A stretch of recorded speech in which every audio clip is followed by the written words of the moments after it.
How to heal yourself with forgiveness. The great late Wayne Dyer, Dr. Wayne Dyer, said, "Forgiveness is the fragrance of the violet on the heel that crushed it." So let's talk about what forgiveness is, how it can really help you and benefit you. How, if you have energy, because you do, frequency, life force that's keeping you alive, say you get $100 of energy or life force every day, and then 25% of it is going towards trying to deal with whatever you've got going on, a job or your family. Another 25% is emotional issues or a health issue. And another 50% is still holding on to what happened before. You're operating in a loss. And if you haven't forgiven, if it is as if whatever happened to you is still happening on some level, because it's still robbing you of your peace, your joy, your health, your energy, your ability to manifest, your ability to be happy. Forgiveness does not mean that what happened to you was okay, or that the people should not be charged legally or not have to pay restitution.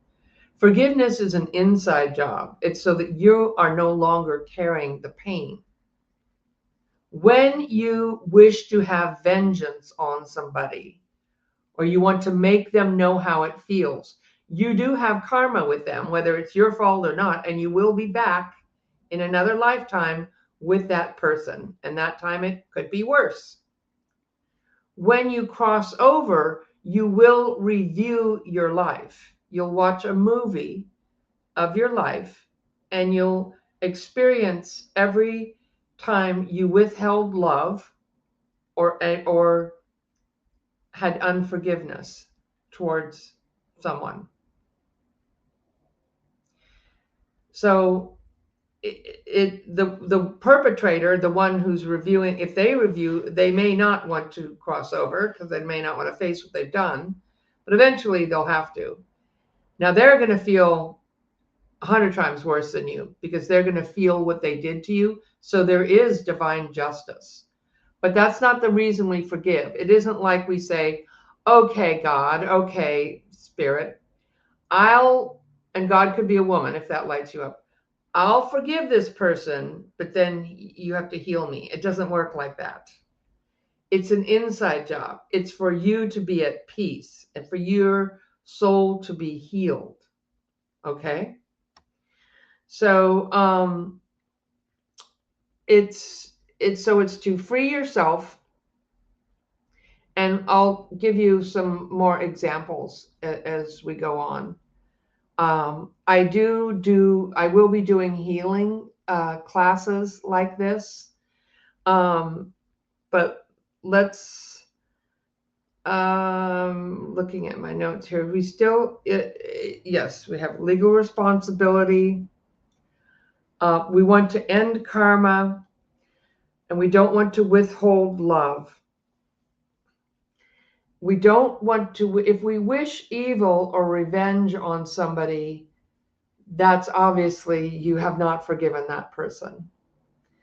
Now, if they're, depending upon what it is, you might need some time to deal with what happened, what's happening, and then moving to a process of forgiveness. You may be dealing with your feelings about what someone said or they did. And then when you're done dealing with the process or setting boundaries or going to court, or some people forgive during court, that's possible. Doesn't mean the person isn't guilty or shouldn't, owe you compensation. Okay. So there is a difference between somebody who, like if somebody says something to you, or if you were hurt physically, where that, there are different degrees of forgiveness or different degrees of harm. Probably if somebody kills somebody or even kills you, you could carry it from lifetime to lifetime where you're still holding on and wanting revenge on this person all these years later, or wanting them to make them apologize, or wanting them to see what they did to you. That's not your job. Your job is to say, keep your side of the street clean and take care of yourself. Other people have to watch their own life reviews. Yes, you will watch a life review of whatever happened to you when you cross over, and you will feel how what you did to other people, and they will feel, there is divine justice, they will feel what they did to you if they cross over. Eventually they'll have to cross over, but there are different degrees of, say, like probably the worst would be killing of a child. Maybe you would have killing of a pet or a family member and then killing of a child. And so was it an accidental death, or was it a purposeful evil death? And so your feelings are not wrong. Your anger, your resentment, your rage, your pain. So it's okay to have your feelings and your process, but at what point are you going to take back your energy and say, you no longer have power over me? I, for instance, was raped several times as a young woman, and I was molested as a young girl. And I said, those people who hurt me no longer have power over me. That is done. Because if you don't say that, if you don't come to that conclusion, it's as if it is still happening on some level, in some place, in some time, on an energy level, it's still happening. It's still draining you. And I was like, no, I'm done with that. I'm done with that. And they can answer for who they are. And I will take back my joy.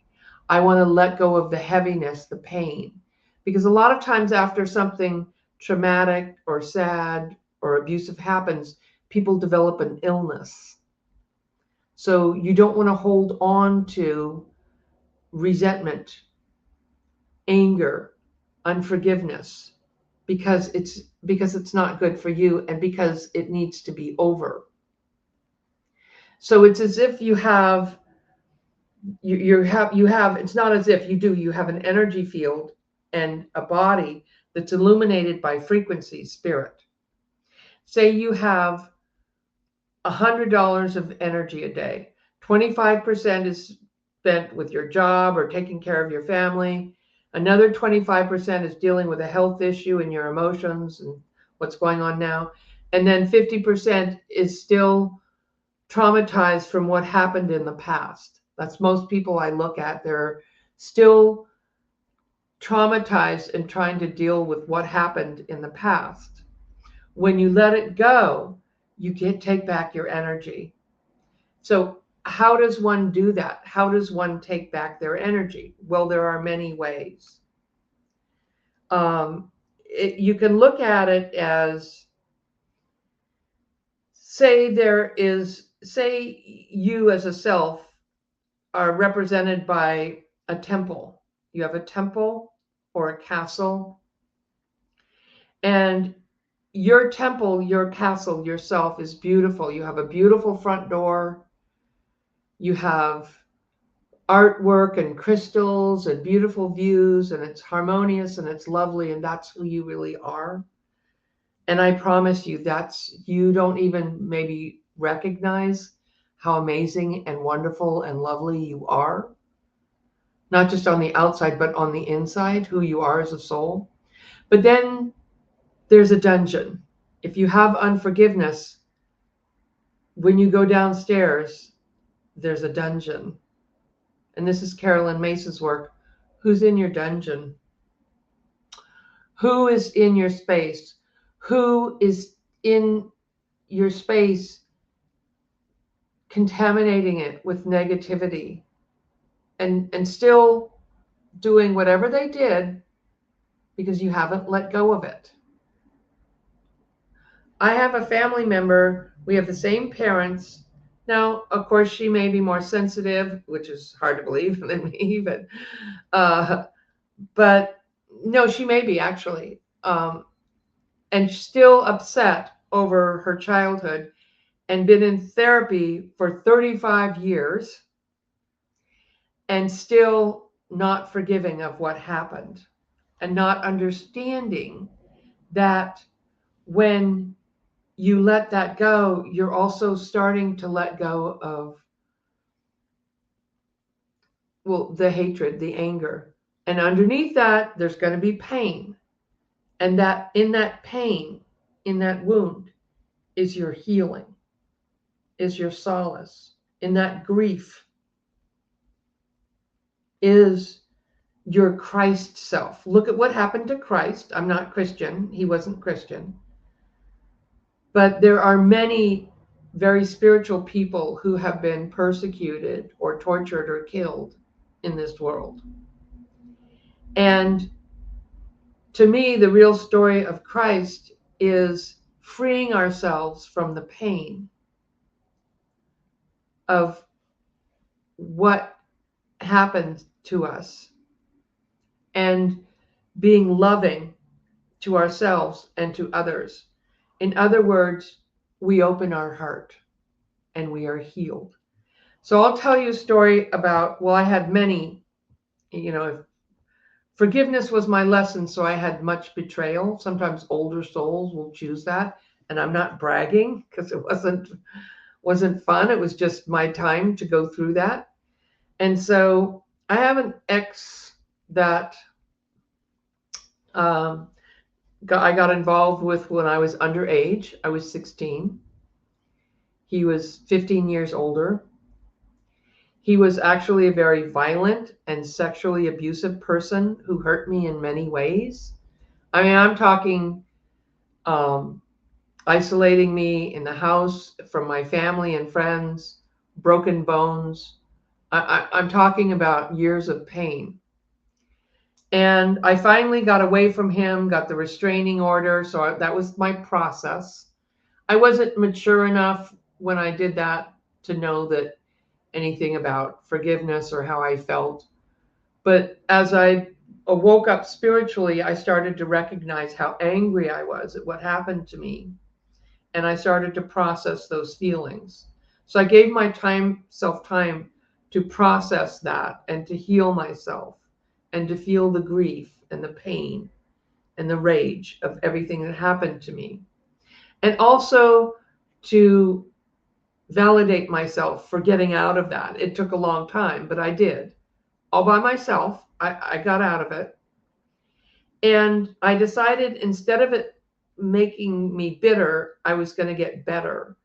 And that what I needed to do was to heal myself from the abuse that I'd suffered and the abuse from him, and to open my heart and really love myself the way that I wish that I had been loved by people and not used or abused.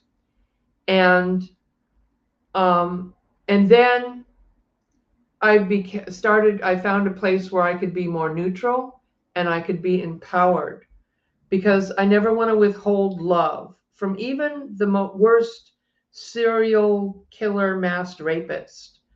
Really wants to be loved. And I'm not saying you need to be around people who are like this, of course, or let anybody do this to you. Of course not. But I saw underneath this person was really a wounded child who never really had a chance. And found compassion and wanted to have compassion in my heart and not withhold love, because I didn't want to have karma with him. I've had many lifetimes with him and I was done. So I didn't want to have that. So I found it within myself. Never spoke to him, never even wrote him a letter. You could write a letter saying, I forgive you. Never occurred to me to do that. I just didn't want to ever see him again. And I felt like I am done. And every day that I am in peace and joy is a day that I am healing and taking back my energy. from all of those people and other people. There were other, I could tell you stories forever. But so the other day, my son, this is his father, and I never told my son what he did because it's his father. I just, sorry about that. So sorry, it's Mercury retrograde. Sorry about that. I'm not a big producer with people helping me. It just brought the phone in here. Please forgive me. Forgive me. Okay. So my son calls me and he says, Dad's in the hospital. I haven't seen this guy for 38 years, 32 years, something. I'm sure the restraining orders expired and I had no reason to ever contact him. And so my son calls me and says, Dad's in the hospital. He's on his deathbed. Would you come see him? And I was like, no, I have nothing to say to that man. I have nothing. I said, I'll go for you if you need support. And he said, no, but he kept asking me. I'm like, okay, what's going on here? What is it that you need? So I'm a pastoral counselor, non-denominational. So a lot of times when people have things like life and death or whatever in their lives, which people do, I seem to show up and be the one to bring the prayer or the healing. I'm a healer. Okay. So that's my agreement in life, to be a healer. So I thought about it. And my guides talked to me and said, do not withhold love. I was like, oh God, are you kidding me? Oh my God. I was like, no, sorry. Still, guess I'm still healing. I still have emotion. I didn't know that was going to come up. Sorry. But my guides told me to do it and I trust my guides. So I said, okay, I'll go. And I'm going to go and tell him that I forgive him. And that's why I'm going. And since then, his father, who was his qualifier, his one that beat him, made him violent. His father, who's deceased, came to me as an angel and has been helping me. Who knew? So sometimes souls find a way to clean up their karma. So I've been thanking him for his service, and he's like a family guide for me because he knows what he did. He knows he may not have been as bad as his son, but he had a big part in this, and he knows. And he tried to make it good. I'm like, okay, you want to make it good? This is his deceased father. You want to make it good with me? Then okay. All right. Because I don't want to withhold love. This isn't about me. So, okay. And then his mother, who is a lovely person, she hasn't come to me in spirit, but I know she's around him. So I go to the hospital room, and my son didn't want to leave, so I couldn't say, I forgive you for, and remind him of all the things he did. And I didn't know that was appropriate anyway. And I couldn't say that because my son was in the room. But anyway, so I'm sitting there, and he didn't recognize me. Later, I found out he didn't even know who I was because I'm not that scared little girl anymore. I've changed. I've grown. I've evolved. I'm like who I really am now.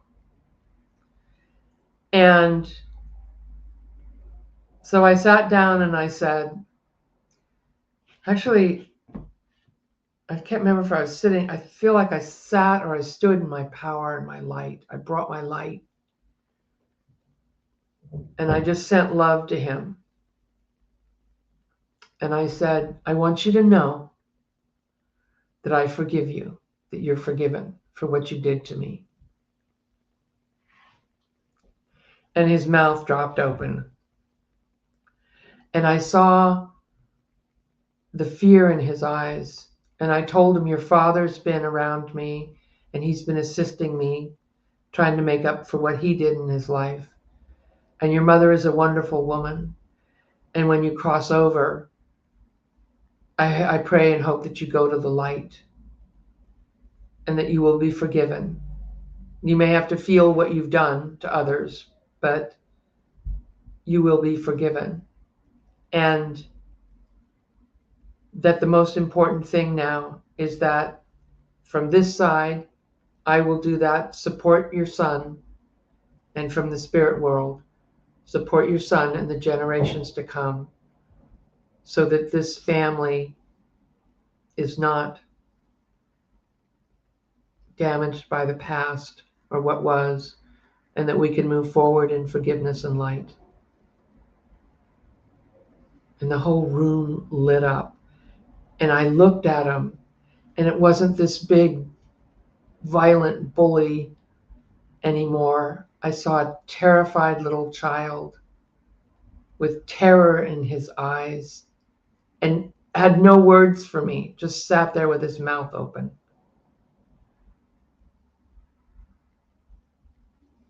Whether he understood me, an energy exchange happened, a healing happened, and it happened for me. Did it happen for him or my son? That's on them, whether they want to have that or not. But that is the power of forgiveness. And I hope that you find that in you, that your dungeon, that you open the doors and tell them to go. You may also need to cut the cords to events or have the energy cleared out from you energetically. Sometimes it's harder if we don't understand that there is energy from what's been done to you sitting in your space, sitting in your body, sitting in your chakras. Now that can be removed from energy healing. It can also be removed through intention and prayer, that you want this. You want to be at peace, and that you're willing, when you let go of the anger or the hate, underneath there will be the pain. And underneath that, in that grief is your healing, is your peace. And this is probably not going to be watched by very many people. If you watch till the end, kudos to you, because most people don't want to forgive. They just want to feel better. They want to be healthy. They want to be happy, but they don't want to do any work. They want to holding on to other things that people did to you only hurts you. It does not hurt them. Because you think somehow it's going to be justified or made right, or you can get them back, or you can finally be proven right, or you can. It isn't. If other people want to own their stuff, that's up to them. Eventually they will answer for who they are, one way or another. But that is not your job. Hey, I want to thank you so much. Please subscribe to my videos. I come out with a spiritual video every week, usually on Thursday, unless I incorrectly download it, which hopefully this doesn't happen. I also have a members group, which I call Masterclass, every second and fourth Saturday of the month. And I am teaching a class in past life regression on my website, sibylharmony.com, and then healing with the angels. We could do some forgiveness healing there. And those are all on my website. And thank you so much for watching. I am sending you so much love. Bye for now.